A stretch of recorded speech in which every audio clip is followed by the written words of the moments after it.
C'est bonjour mes amis.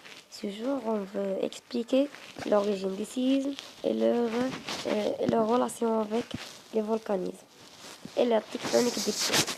On peut faire une début maintenant.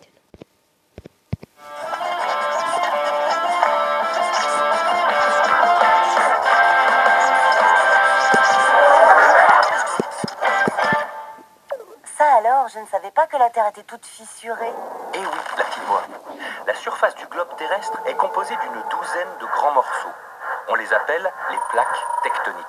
Elles s'encastrent les unes dans les autres comme les pièces d'un puzzle et forment l'enveloppe superficielle de la Terre, épaisse de 100 km en moyenne. C'est la lithosphère. D'accord, mais quel est le rapport avec les séismes? Pour le comprendre, observons le mouvement des plaques les unes par rapport aux autres. Regarde, tout se passe dans les profondeurs de la Terre. Ici, précisément, dans l'asténosphère, épaisse de 600 km. La chaleur y est très élevée et les roches sont donc ramollies. Par endroits, elles deviennent plus légères et remontent. En s'approchant de la surface, ces roches refroidissent lentement, s'alourdissent et redescendent. Ce lent circuit, appelé mouvement de convection, entraîne le déplacement des plaques à la surface de la croûte terrestre. C'est la tectonique des plaques. Les plaques se déplacent donc comme un tapis roulant. Elles apparaissent d'un côté et disparaissent de l'autre.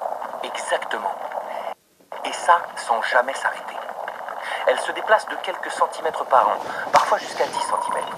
À certains endroits du globe, les plaques s'éloignent les unes des autres, comme ici. Ce sont des zones dites d'accrétion. Du magma remonte alors en surface, durcit et crée une nouvelle croûte. On en trouve par exemple au milieu de l'océan Atlantique ou de l'océan Pacifique.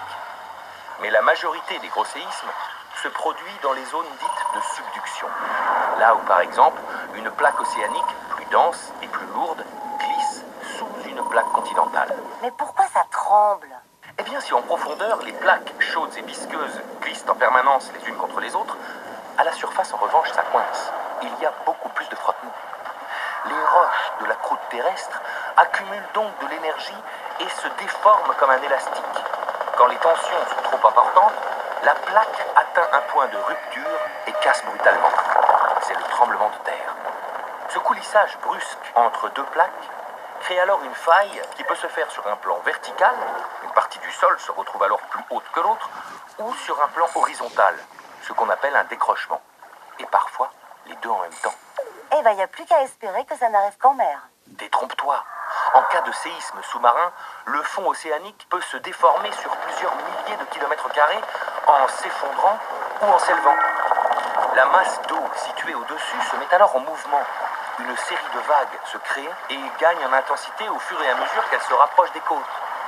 Quand elles atteignent le continent, elles se transforment en tsunamis.